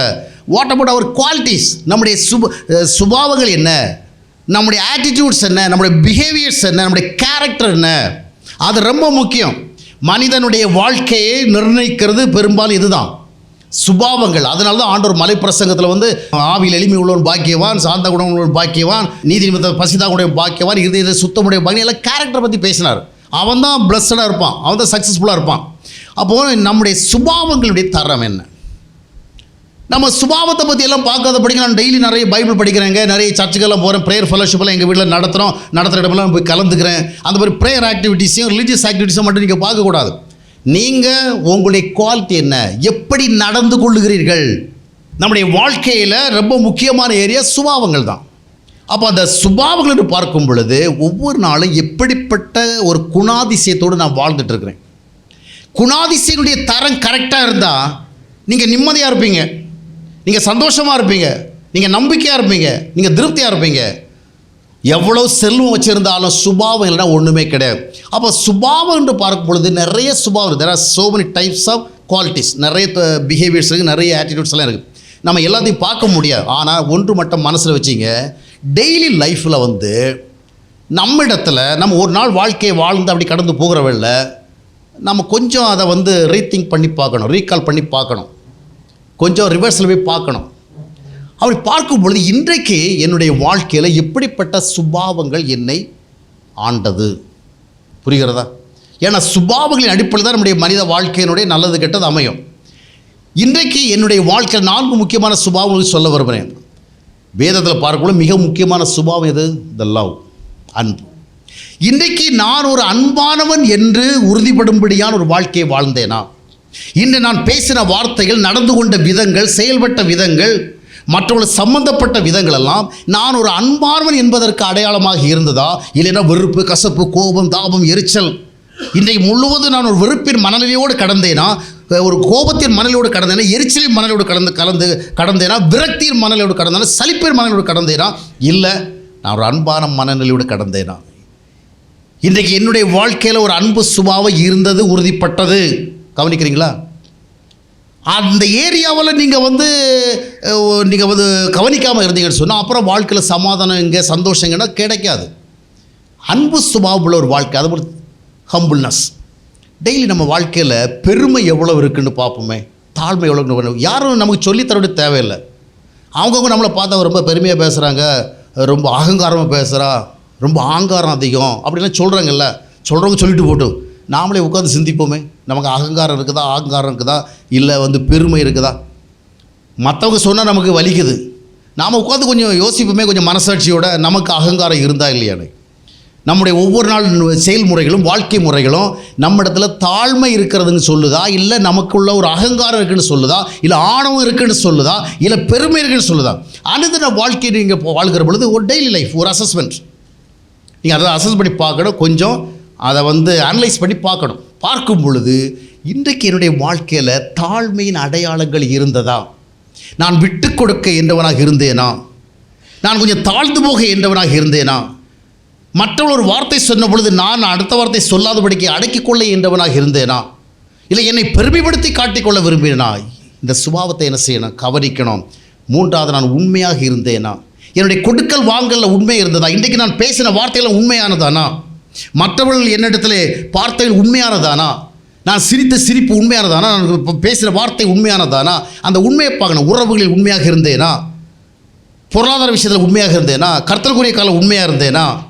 எல்லாவற்றுக்கும் மேலாக பொறுமை, பேஷன்ஸ், லாங் சஃபரிங். இன்றைக்கி என்னுடைய ஒவ்வொரு நாள் வாழ்க்கையை நீங்கள் பொறுமை இல்லாமல் என்ன செய்ய முடியாது, கடந்து போக முடியாது. சில விஷயங்கள் உங்களுக்கு எவ்வளவு தான் கல்வியும் அந்தஸ்தும் வீடு வசதி இருந்தாலும் அனுதின வாழ்க்கையில் உங்களுக்கு பொறுமை இல்லைன்னு சொன்னால் you can't have the peace, you can't have the joy. உங்கள் வாழ்க்கை ஒருபோதும் உங்களுக்கு டேஸ்டியாக இருக்காது. பொறுமை என்கின்ற ஒரு அனுபவம் உங்கள் வாழ்க்கையில் இருந்தால் நீங்கள் கவனிக்கணும். சரி, இதை நான் வந்து மேலோட்டமாக சொல்லி முடிக்கிறேன். இந்த மாதிரி ஒரு 4 மெயின் கேரக்டர், 4 முக்கியமான குவாலிட்டிஸ். நான் அன்புள்ளவனாக இந்த நாளை வாழ்ந்தேனா, நான் வந்து தாழ்மை உள்ளவனாக வாழ்ந்தேனா, நான் உண்மை உள்ளவனாக வாழ்ந்தேனா, பொறுமை உள்ளவனாக வாழ்ந்தேன். அதாவது இந்த மாதிரி சுபாவங்கள் தான் என்னுடைய வாழ்க்கையில் மேலோங்கி இருந்தால். கோபம் வரதாங்க செய்யும், எரிச்சல் வரதான் செய்யும், கொஞ்சம் நாம் வந்து என்ன பண்ணுவோம், தலை தூக்கி பேச தான் செய்வோம், இயல்பு. ஆனால் அதுதான் நம்முடைய லைஃப் ஸ்டைலாக இருந்ததா, அதான் நம்முடைய ஒரு ஐடென்டிட்டியாக இருந்ததா, நம்முடைய அடையாளமாக இருந்ததா, இல்லை நான் மேற்கொண்டேன், எனக்கு கோபம் வந்து மேற்கொண்டேன், எனக்கு எரிச்சல் வந்து மேற்கொண்டேன், எனக்கு கொஞ்சம் பெருமை வந்து நான் மேற்கொண்டேன், நான் கொஞ்சம் இதை பொறுத்து போனேன், சகிச்சு போனேன்னு சொல்ல முடிஞ்சுதா. சரி, இது சுபாவம். இப்போ இந்த சுபாவங்களை இப்போ நீங்கள் செக் பண்ணி பார்த்தீங்கன்னா உங்களுக்கே தெரியும் இல்லையா. இதுக்கெல்லாம் தீர்க்கதரிசிலாம் தேவை கிடையாது. ஆண்டவர் ஒரு தீர்க்கதரிசி அனுப்பி நம்ம நிலைமை சொல்ல வேண்டிய தேவை, நமக்குள்ளே கேட்டாலே தெரியும். கேட்டதில் இப்போ நமக்கு என்ன வருது, இங்கே இருக்கிற எத்தனை பேருக்கு நான் டெய்லி அன்பாகவே வாழ்ந்து கொண்டிருக்கிறதை உறுதிப்படுத்துகிறேன், நான் டெய்லி ரொம்ப தாழ்மையாக வாழ்ந்து கொண்டிருக்கிறதை உறுதிப்படுத்துகிறேன். நானும் சாட்சி, என் கர்த்தரும் சாட்சி, எங்கள் மாமியாரும் சாட்சி, எங்கள் மாமனாரும் சாட்சி. நான் தினமும் உண்மையுள்ளவனாக இருக்கிறேன், நான் பொய் சொல்வதில்லை, பொய்யான தகவல் கொடுப்பதில்லை, பொய்யான மனோபாவத்தை வெளிப்படுத்துவதில்லை, நான் எல்லாத்துலேயும் ஐ எம் ஸோ ஃபெய்த்ஃபுல், நான் வந்து ரிலேபிள், உண்மையாக இருக்கிறேன், எல்லாம் சகிச்சு பொறுத்து தாங்கி தான் போகிறேன். இப்படி சொல்லும் நிலைமையில் நீங்கள் எவ்வளோ பேர் இருக்கிறீங்க, கையில் தூக்க வேண்டாம், கொஞ்சம் நம்ம சிந்திச்சாலே போதும். ஆனால் இப்படி இல்லைன்னா இதுக்கு என்ன சொல்யூஷன், இப்படி இல்லைன்னா என்ன சொல்யூஷன்? அதாவது ஜெபிக்கிறீங்களா? இப்போ சில அந்த காலத்தில் இந்த புக் ஸ்டால்ஸ்களை போகல, நான் சொல்லி முடிக்கிறேன்.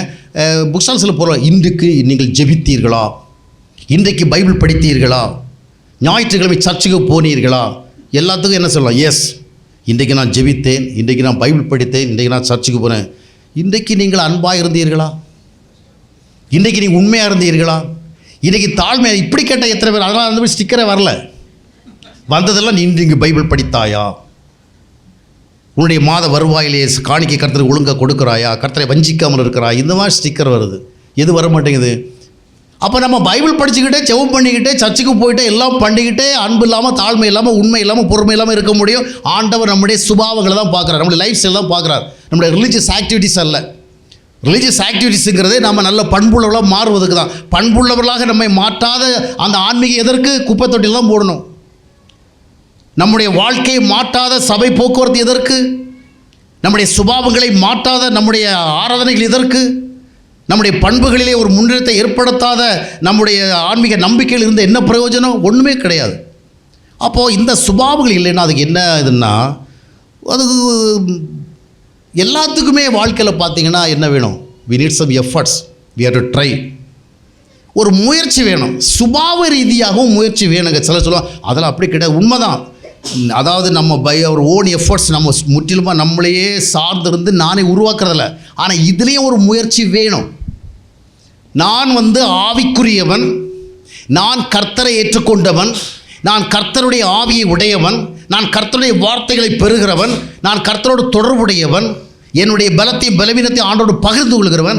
எனவே இப்பொழுது நான் எதிர்பார்க்கிற சுபாவத்தின்படி வாழ முடியும். என்னை ஆண்டவர் கனி கொடுக்கும் விதமாகத்தான் எனக்கு எல்லா நன்மைகளையும் செய்திருக்கிறார். இப்போது நான் என்ன செய்கிறேன்? முயற்சிக்கிறேன். பொறுமை தேவைப்படுகிற இடத்துல அது தானாக வந்துடாதுங்க. எல்லாம் உங்களுடைய கோஆப்ரேஷனோட, உங்களுடைய இன்வால்மெண்ட்டோட தான் வரும். இந்த இடத்துல பொறுமையாக இருக்கணுங்கிறது அது ஒரு காமன் சென்ஸ், ஒரு ஸ்பிரிச்சுவல் சென்ஸ். அது வருகிற வேளை நான் என்ன செய்யணும்? நான் பொறுமையாக இருக்கணும். ஆனால் எனக்கு பொறுமை என்ன செய்கிறது? இல்லை, கொப்பளிக்குது, கொந்தளிக்குது. பொறுமையாயிரு.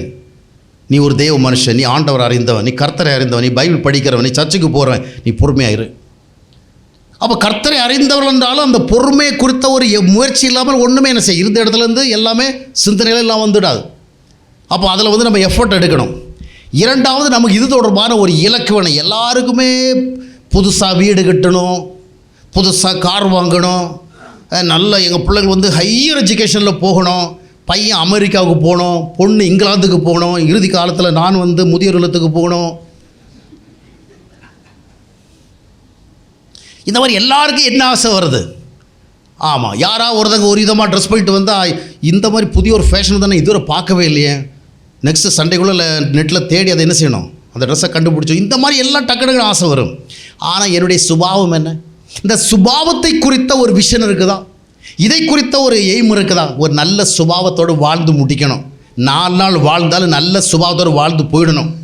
எல்லாரும் செத்த பிறகு நம்மளை பற்றி பொய் சொல்லுவாங்க. கர்த்தருக்குள் நித்திரை அடைந்தா இருப்பாங்க. நம்ம எங்கேயோ நித்திரை அடைஞ்சோம். சபைக்கு தூணாக இருந்தா இருப்பாங்க. ஒரு தூணும் கிடையாது. சபைக்கு கிருமியாக இருந்திருப்பாங்க.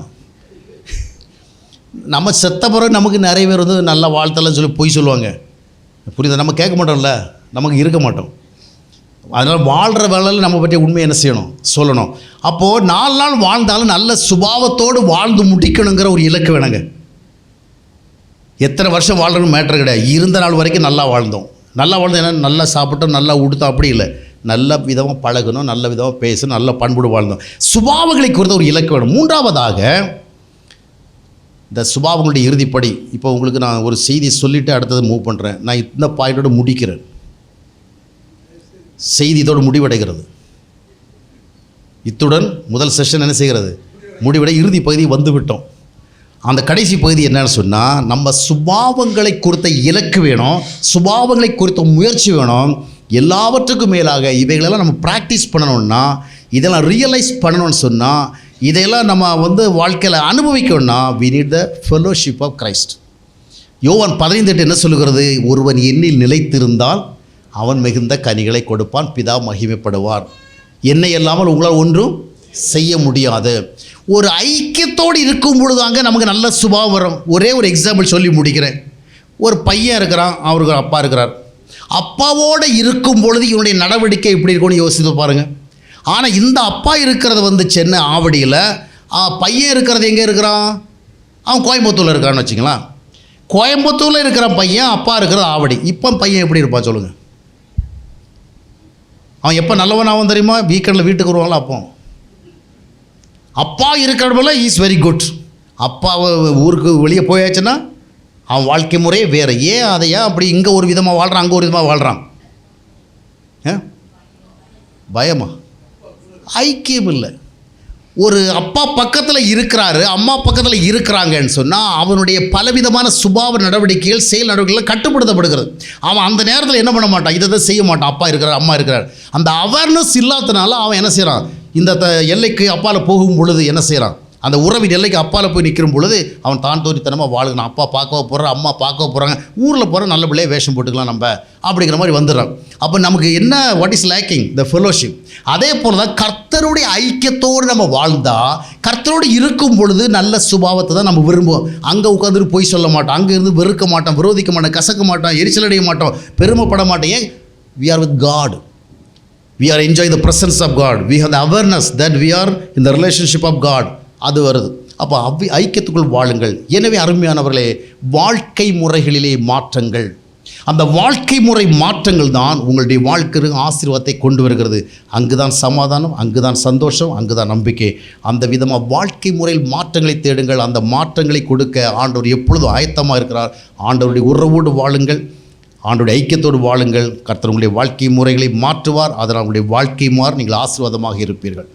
அன்பானவர்களே, ஜீவ நீரோடை யூடியூப் சேனலை சப்ஸ்கிரைப் செய்திடுங்கள். சப்ஸ்கிரைப் பட்டனை கிளிக் செய்து பெல் சின்னத்தையும் கிளிக் செய்து தினமும் புத்தம் புதிய தேவ செய்திகளை உடனுக்குடன் பெற்றிடுங்கள்.